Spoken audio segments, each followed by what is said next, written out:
Olá a todos, meu nome é Isis e esse é o canal Isis Krakatoa. Hoje eu vou falar um pouquinho para vocês sobre um tema que eu queria trazer aqui já há um tempo. Agora eu tô começando a fazer esse modelo de vídeo com aulas, né? Vou tentar fazer assim mais pra frente. Vai intercalar tipo os vídeos que eu apareço sem os slides com vídeos assim.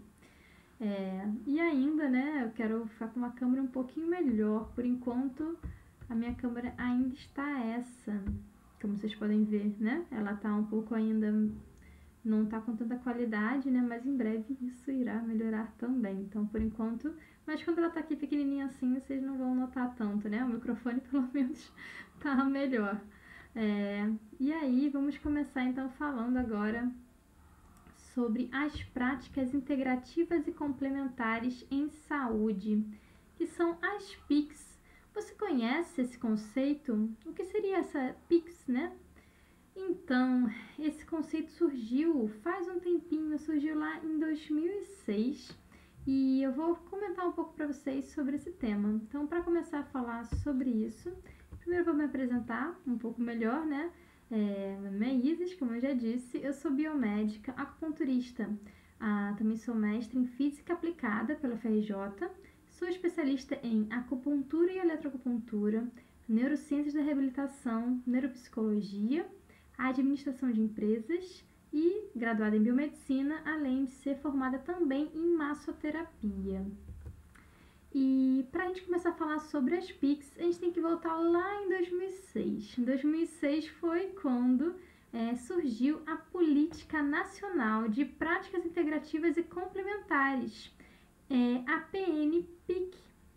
Isso, lá com a portaria número 971, de 3 de maio de 2006, foi quando foi aprovada essa PNPIC e quando foram inseridas as primeiras práticas integrativas e complementares em saúde.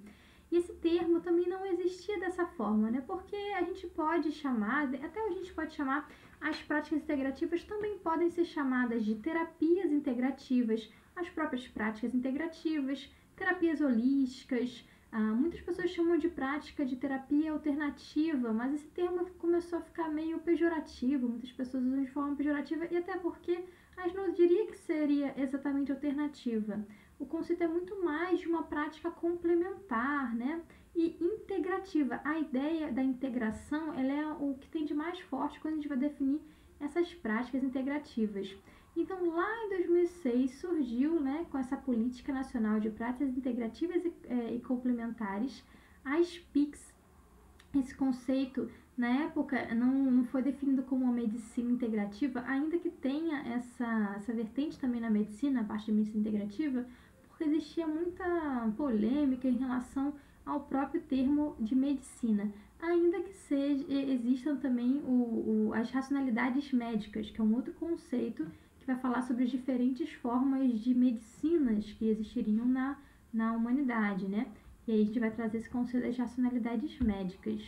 Mas é bem interessante que, então, tudo começou lá em 2006, é que eu trouxe uma imagem dessa portaria, e lá começaram a ser inseridas as primeiras práticas integrativas e complementares em saúde. As PICs foram inseridas no Ministério da Saúde e no Sistema Único de Saúde do Brasil, o SUS, o que pôde promover, né, um atendimento à população brasileira com práticas que antes não tinham, que a população não tinha tanto acesso, né? Então, nessas práticas entraram a medicina tradicional chinesa, a fitoterapia, né, o uso de plantas medicinais, que é um uso muito popular, vem das medicinas e saberes tradicionais do Brasil, inclusive o uso de plantas medicinais tem origem indígena também, né? Então tem as plantas brasileiras, tem as plantas de origem já da fitoterapia chinesa, tem outros tipos de fitoterapias. Então tem várias origens desses usos e várias medicinas foram medicinas tradicionais, né? Como já citei, a medicina tradicional chinesa ela entrou nesse momento. Então, em seguida, aí você vê bastante tempo depois, 2017, as coisas começaram a se movimentar. Então, já surgiu a portaria número 849, que já começou a estar incluindo mais algumas práticas a essas PICs. E já em 2018 entraram novas, totalizando atualmente 29 práticas integrativas e complementares em saúde disponíveis no SUS e sendo promovidas, né? E isso é muito interessante. Provavelmente entrarão novas práticas ainda para estarem disponíveis para a população. Isso é um processo, né? Como logo após 2018 a gente teve esse período da pandemia, então isso acabou prejudicando, além da perda, né, de muitas vidas, infelizmente, de todo esse prejuízo para a humanidade, muitas coisas ficaram mais paradas. Então, o próprio desenvolvimento em relação às PICs parou um pouco, né, nesse período. Aliás, ele se desenvolveu de outras formas. Então, provavelmente, ainda vai acontecer muita coisa, devem ser incluídas novas práticas integrativas. Talvez algumas das PICs sejam revistas, porque o conceito original, quando a gente vai falar de prática integrativa e complementar, a gente não pode esquecer do termo de integrativo, né? Do que é integral ali, né? Dessa integralidade. Então, uma terapia integrativa, ela tem que considerar essa visão integrativa, a visão do todo, a visão do indivíduo como um ser inteiro, considerar os fatores físicos, mentais, também os sociais, fatores biopsicossociais. Então, a gente não pode desconsiderar esses fatores, né? Quando a gente fala de uma prática integrativa. E aí, existem algumas polêmicas em relação a algumas práticas que foram entrando mais recentemente, né, nesses últimos anos, que talvez não sejam com perfil tão integrativo ou que talvez sejam muito recentes e que poderiam ter um desenvolvimento mais trabalhado. O que não é o caso, por exemplo, da medicina tradicional chinesa, que é uma prática de origem milenar, de mais de 3.000 anos, ou ainda da medicina Ayurveda, que é uma prática de origem de mais de 5.000 anos de desenvolvimento histórico. E a gente às vezes fala um tempo milenar e a gente esquece que não é como se ela tivesse sido criada e ter se estabelecido da mesma forma que há 5.000 anos ou 3.000 anos atrás. São práticas que estiveram em desenvolvimento à medida que foram surgindo novas tecnologias, novos recursos, o próprio desenvolvimento do conhecimento dos saberes. Isso contribuiu para o desenvolvimento dessas formas de medicinas ou de práticas integrativas, que é o caso da medicina de origem asiática, indiana, chinesa, né? Então, a gente tem isso com a medicina Ayurveda, com a medicina tradicional chinesa. E existe um conceito, né, que ela se baseia muito nessa ideia da energia vital, né, do vitalismo. Isso está nas bases dessas medicinas também, além das partes de conceitos até que a gente pode comparar com os conceitos biomédicos modernos, de anatomia, fisiologia, sistema diagnóstico, sistema terapêutico. Então, tudo isso faz parte dessas medicinas, como estou citando o exemplo da medicina tradicional chinesa e medicina Ayurveda. Mas elas também consideram essa energia vital, né? Ela tem essa concepção vitalista também ali, do vitalismo. E isso que causa um certo problema, ainda que tenha muito preconceito do olhar de outras práticas de saúde que olham para isso como se fosse algo absurdo, mas não entendem que isso faz parte de questões fundamentais do desenvolvimento dessas práticas em saúde e que são desafios realmente a estudar sobre isso. Existem dificuldades em relação a estudar sobre esses fundamentos, mas existem outras coisas muito interessantes que foram surgindo depois, como a gente tem as evidências científicas mais modernas em relação, no caso que é mais a minha área, medicina tradicional chinesa, a gente tem evidências de altíssima qualidade de prática de acupuntura, por exemplo, a acupuntura como um recurso. E a acupuntura, ela se baseia em Qi, né? Nessa energia vital. Então, é interessante a gente ver uma evidência da clínica do efeito de uma acupuntura, por exemplo, usando pontos e seleções específicas, e ao mesmo tempo a gente ter essa fundamentação em um conceito denominado energia vital.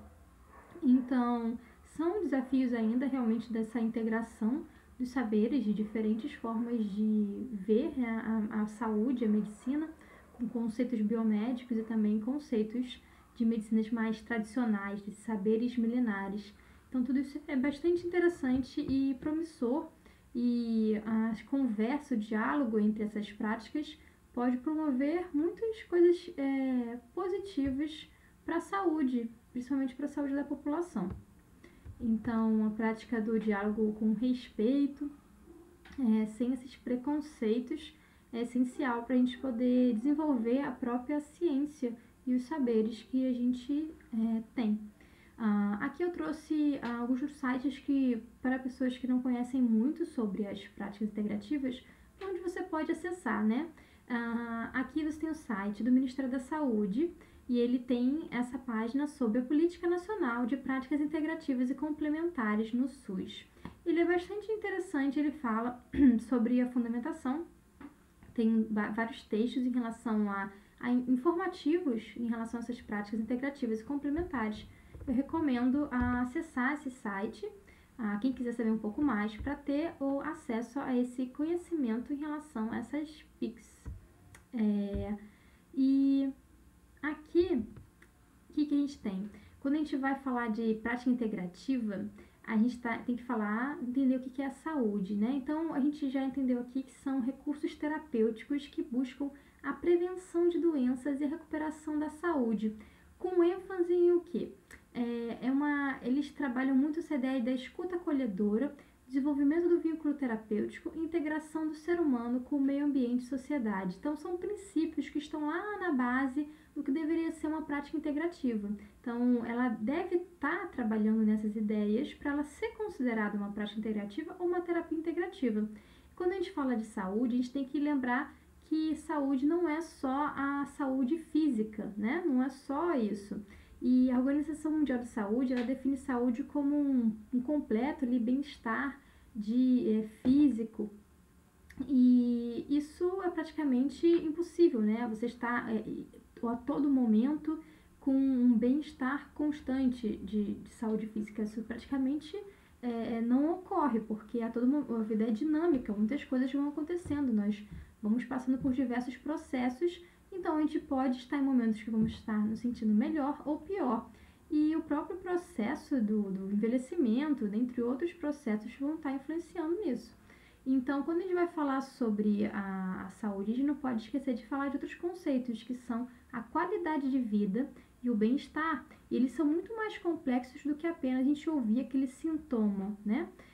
Eles envolvem vários fatores e muita interdisciplinaridade e multidisciplinaridade entre as ciências da saúde, as áreas da saúde que conversam entre si, até mesmo outras áreas do conhecimento também que podem conversar, né? Das ciências humanas ali, as ciências biológicas e exatas, elas também integram toda essa ação em relação ao bem-estar, qualidade de vida e saúde.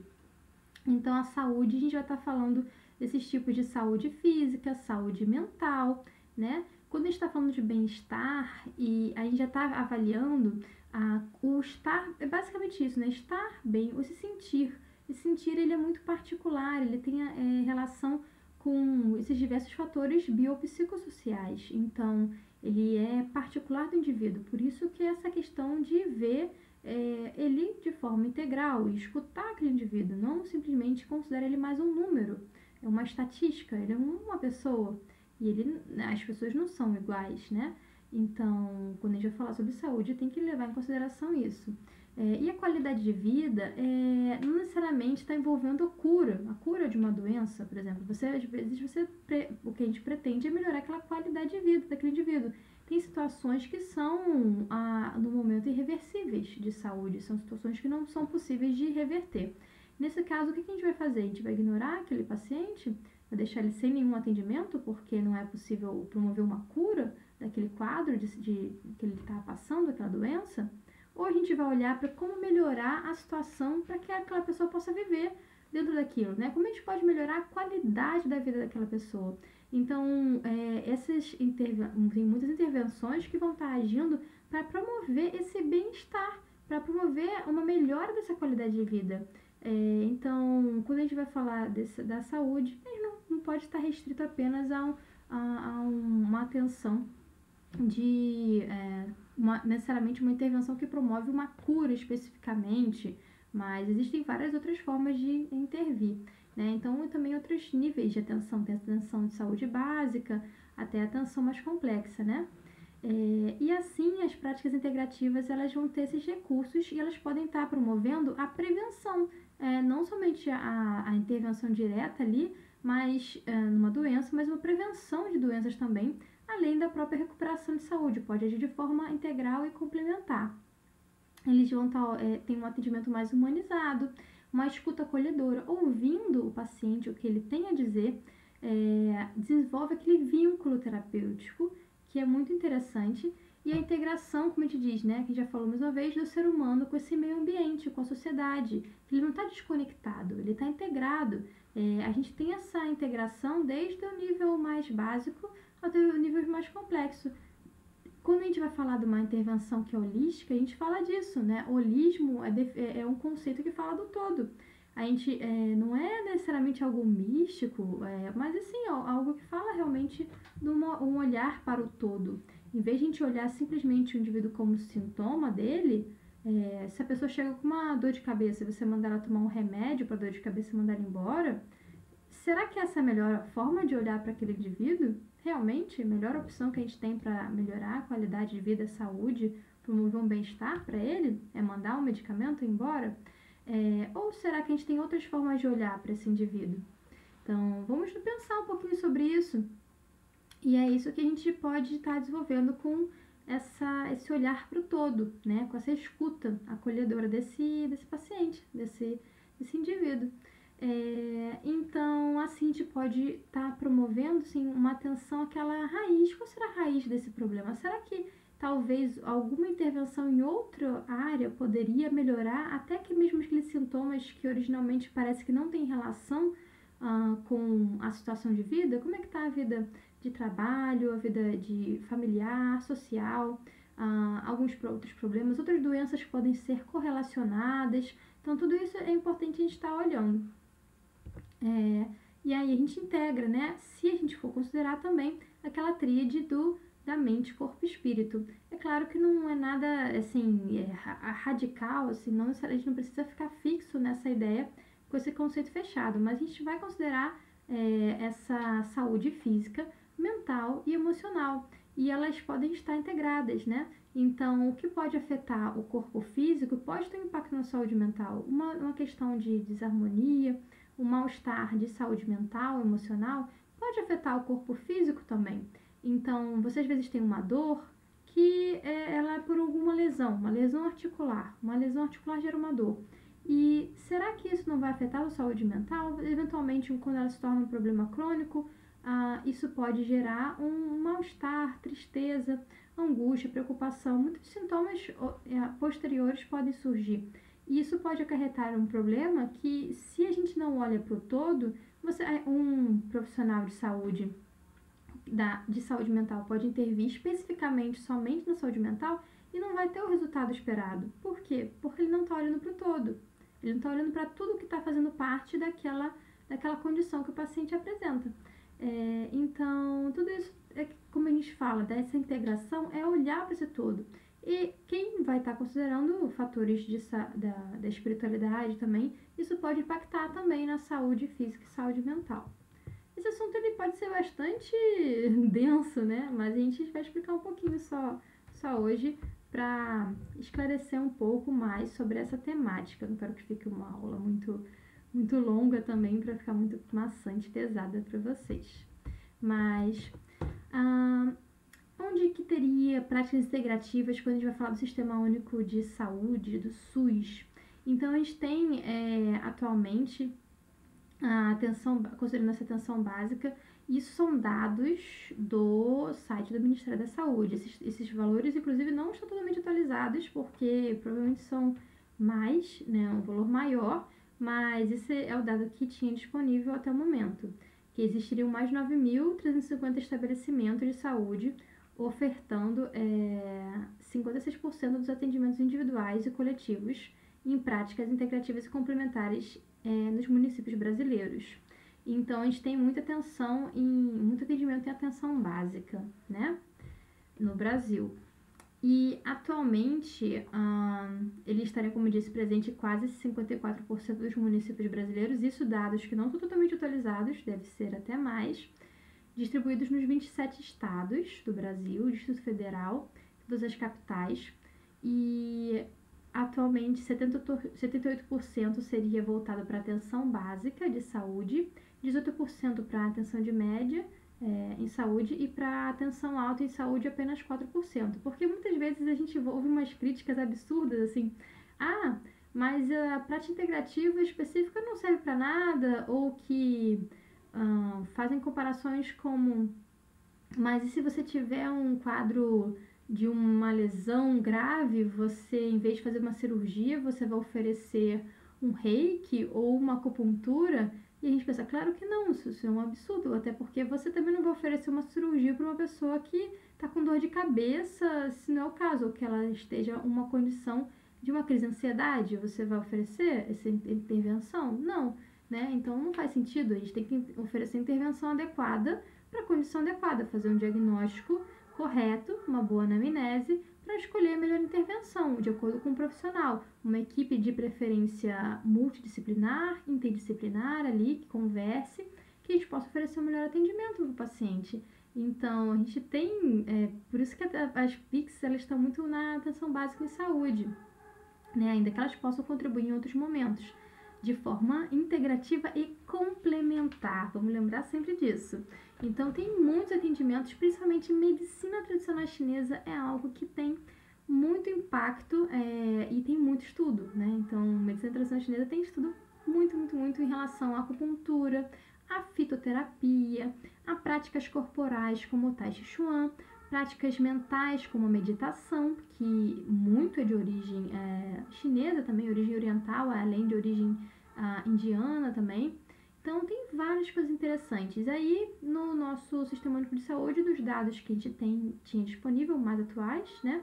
Seriam mais de 85 mil fitoterapias já tinham sido oferecidas, mais de 13 mil homeopatias e 926 mil de outras práticas integrativas que até aquele momento não tinham código próprio de registro, mas que passaram a ter a partir de 2017. Então, cada vez a gente está avançando mais e só assim a gente vai estar promovendo um melhor atendimento para pessoas que tanto precisam. E olhando além do que é aquela caixinha fechada de possibilidades de atendimento de saúde, porque é assim que a gente desenvolve, né? E atualmente a gente conta com muitas, né, opções de práticas integrativas, são 29 opções. Tô vendo aqui que nossa aula tá chegando a 22, quase 23 minutos. Eu vou tentar não passar de meia hora, gente. Me desculpem. A gente tenta, né, mas acaba falando quando a gente gosta do assunto. E olha que tá bem resumido essa temática. São 29 práticas integrativas que estão disponíveis no SUS. Dentre elas, essas práticas, eu vou citar algumas aqui, mas eu estou indicando esse livro que tem disponível online, do Ministério da Saúde, um glossário temático sobre práticas integrativas e complementares em saúde, essencial para qualquer pessoa que vai trabalhar com PICs, para você ter acesso e ler e entender o que tem desse glossário, como estão definidas, né? Como que o Ministério da Saúde entende o que são essas práticas. Para quem é leigo, quer saber um pouco mais, também recomendo muito. É muito fácil de achar. Quando você tiver qualquer dúvida sobre um termo ou definição, você pode pesquisar. Você vai ter esse termo ali descrito. Então, recomendo Práticas Integrativas e Complementares em Saúde, esse glossário temático. E aqui a gente vai ter quais são as PICs que estão no SUS atualmente. Bem, vou explicar um pouquinho sobre elas para vocês, resumidamente, mas a gente pode até fazer outros vídeos explicando com detalhes sobre elas. A minha área é mais medicina tradicional chinesa mesmo, algumas outras coisas associadas, até porque várias das PICs estão relacionadas com medicina tradicional chinesa, mas eu posso explicar um pouquinho mais sobre as outras para vocês também. A apiterapia é uma prática que vai estar utilizando recursos de origem das abelhas, né? E já a aromaterapia, ela é uma prática integrativa que vai utilizar de recursos de óleos essenciais. Esses óleos essenciais, principalmente a parte do aroma. Supostamente, essas moléculas voláteis dos óleos essenciais, elas podem interagir com os neurônios relacionados ao nosso olfato. Então, ou sendo absorvidas ou apenas interagindo e dessa forma tendo efeito no sistema nervoso central, promovendo algum benefício. Existem alguns estudos já sobre esse assunto, né? Associando algum tipo de óleo essencial, como óleo de lavanda, a melhora de sintomas de ansiedade, por exemplo. Mas existem também algumas controvérsias, mas esses são estudos bem interessantes em relação à aromaterapia. De aromaterapia, em geral, realmente a base seria o aroma mesmo, a interação dessas moléculas voláteis com o sistema. A arte-terapia já é o uso de arte mesmo, né? A própria arte e recursos como um recurso terapêutico para melhora da qualidade de vida, e muitas vezes relacionada à saúde mental também. A Ayurveda, ela também é uma racionalidade médica, né? A medicina Ayurveda, ela é muito ampla, muito complexa e deveria, assim, para falar sobre isso, são várias e várias aulas e vídeos. É um tema bastante extenso, tem tanta coisa que pode ser oferecida. A gente conhece muitas massagens ayurvédicas, a gente tem a alimentação, aí lá tem aqueles conceitos lá do Vata, Kapha, Pitta. Então tudo isso são vários conceitos interessantes, mas ela pode promover diversos benefícios assim para a saúde. E quando a gente fala do yoga ali, também tem uma relação ali com são relacionadas hoje em dia por conta das suas origens, né? Aí a gente vai ter a biodança, que são uma prática mais moderna relacionada ao uso da dança. A dança circular também está relacionada um pouquinho, tem alguns fundamentos semelhantes. São práticas de dança para promover aquela qualidade de vida, o bem-estar. A gente vai ter a bioenergética, a constelação familiar, cromoterapia, que vai estar utilizando das cores, a geoterapia, que vai utilizar de argilas, de pedras, com alguma propriedade terapêutica, a hipnoterapia, que vai utilizar da hipnose, né? A homeopatia, que também é considerada uma racionalidade médica, que é a gente vai ser chamada de medicina homeopática, né? Assim como a medicina ayurveda. Nós vamos ter uma que são semelhantes. A imposição das mãos e o reiki são práticas muito semelhantes. E ambas têm origem na medicina oriental, assim, medicina tradicional chinesa e o reiki mais no Japão. Mas, na verdade, tudo vem da fundamentação do vitalismo, energia vital, do chi, do ki. No caso da medicina ayurveda, é chamada de prana. Também utiliza práticas que trabalham com o prana. Aí tem os chakras, então a gente vai vendo os termos semelhantes. Na acupuntura são os meridianos ou canais de Qi, tem os pontos de acupuntura. A antroposofia é considerada também uma racionalidade médica atualmente, com chamada de medicina antroposófica. A meditação. Meditação é uma prática que tem relação com a contemplação, né? Ela tem a ver com a atenção plena. Atualmente tem uma versão moderna que é denominada Mindfulness, que foi desenvolvida pelo Jon Kabat-Zinn, que é inspirada na meditação de origem budista. Então, tem vários tipos de meditação, mas basicamente a base tem muito a ver com a prática de origem budista. Mas também tem meditação taoísta, meditação de origem indiana, aí ela originalmente é de origem mais indiana, foi se desenvolvendo para a China e aí foi se expandindo no Japão e outros países, até estar difundida no mundo todo e ser muito estudada pela neurociência também, né, hoje em dia. A musicoterapia, que é uma prática que vai envolver a música, né, de forma terapêutica. Naturopatia, que usa de recursos naturais, plantas medicinais. Aí que vem semelhante, osteopatia e quiropraxia, são práticas de manipulação, envolvendo manipulação de coluna, a parte corporal, um tipo de massagem também, né? Então, com benefício voltado para tratamento de coluna. A gente vai ter a reflexoterapia, que vem da medicina tradicional chinesa também. É uma prática de estímulo de pontos. Os pontos podem ser nos pés, nas mãos, no corpo, orelha. Reflexoterapia auricular, que é a auriculoterapia, uso de sementes na orelha em pontos específicos. A gente vai ter a terapia de floral, né? Usando esses tipos de florais. A ozonoterapia, que também tem várias polêmicas em relação a essa prática, né, em relação se ela seria realmente uma prática integrativa, né, ou não. Termalismo social, que é crenoterapia, e o yoga. Então, algumas dessas práticas, elas têm bastante evidência, têm bastante história de desenvolvimento, principalmente quando a gente fala das práticas de origem da medicina tradicional chinesa e Ayurveda, mas outras são muito mais recentes, então as evidências são mais escassas ou não são do mesmo peso e tal. Mas isso são questões todas que podem ser debatidas em relação a isso. Eu esqueci de falar da Shantala, né? Shantala, um tipo de massagem muito interessante para bebês de origem indiana. E tem também o uso lá da plantas medicinais e fitoterapia. Então você vê plantas medicinais, fitoterapias, tem um estudo de várias origens e culturas. Outras que são as mais modernas, elas são tem menos evidências até mesmo por serem mais recentes, né? Tem menos grupos de estudo pesquisando. Mas isso vai variando, né? Então, existem demandas específicas da população que levaram elas a estarem atualmente sendo oferecidas pelo Ministério da Saúde. E aqui eu vou trazer um conceito, antes que a aula fique tão mais longa, que já está ficando com 30 minutos, aqui sobre o conceito de racionalidades médicas. Então, eu trouxe esse livro como uma referência para quem tiver curiosidade de saber um pouco mais. Ele é muito bom, faz refletir bastante sobre o que seriam esses conceitos de medicinas e a gente para pensar, realmente abre a mente, né? Sai dessa caixa, né, de ficar muito restrito a uma ideia que empurram pra gente e a gente não reflete, né? E é muito importante refletir sobre essas ideias. Então, racionalidades médicas e práticas integrativas em saúde. Estudos teóricos empíricos de Madel Terezinha Luz e Nelson Filice de Barros. Recomendo fortemente esse livro. E vocês me contam o que vocês acham depois que lerem. Ele fala sobre esse conceito de uma racionalidade médica, que ela tem que ter umas 6 dimensões principais, que é uma cosmologia, essa filosofia, né?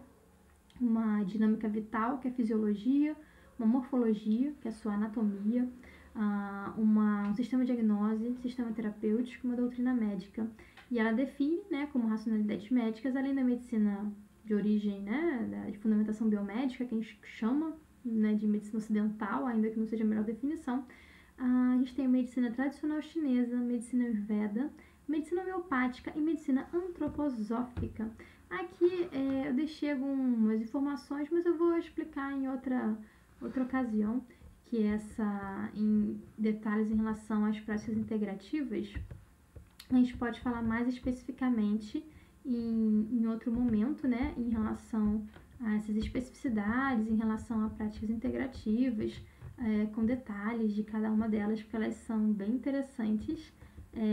E aqui eu vou voltar para mostrar mais um pedacinho de uma coisa interessante para vocês, que é esse site aqui do ObservaPix. Ele é um site associado com a Fiocruz, e ele fala sobre essas pesquisas em relação às práticas integrativas, né? E recomendo bastante também entrar nesse site, lerem, quem tiver curiosidade de saber mais sobre até a pesquisa nessa área.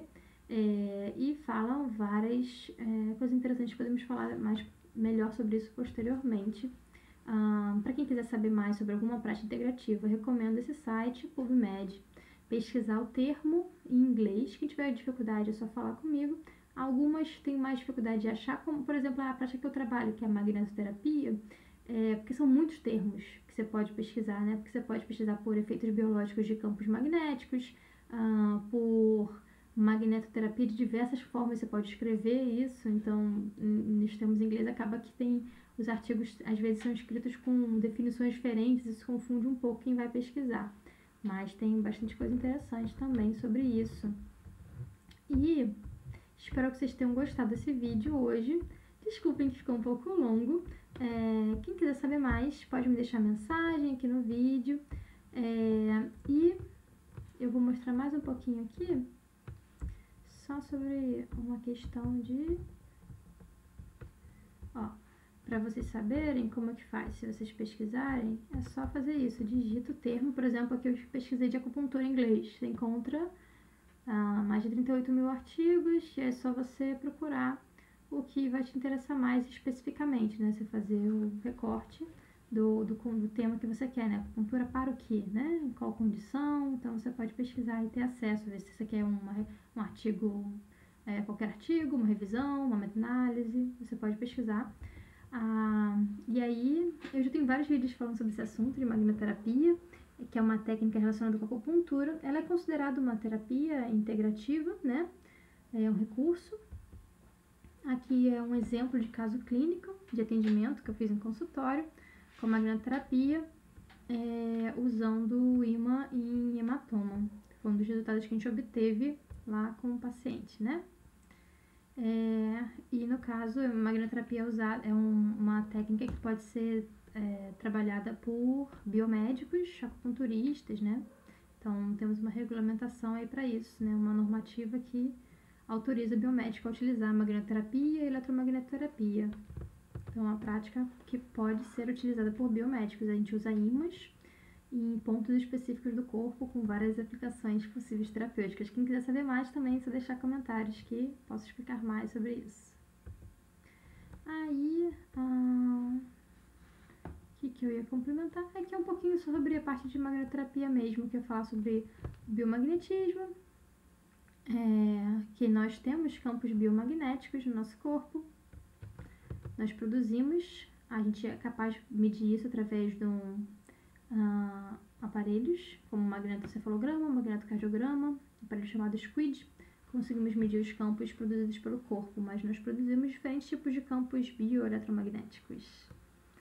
E é isso. Espero que tenham gostado. Se quiserem saber mais sobre mim, tem o meu site, tem aqui o link do meu currículo Lattes, que vocês podem acessar. E qualquer coisa é só mandar mensagem para mim. E agora, falando com vocês. E agora a gente fica até o próximo vídeo. E até mais, pessoal. Tchau, tchau. Até mais.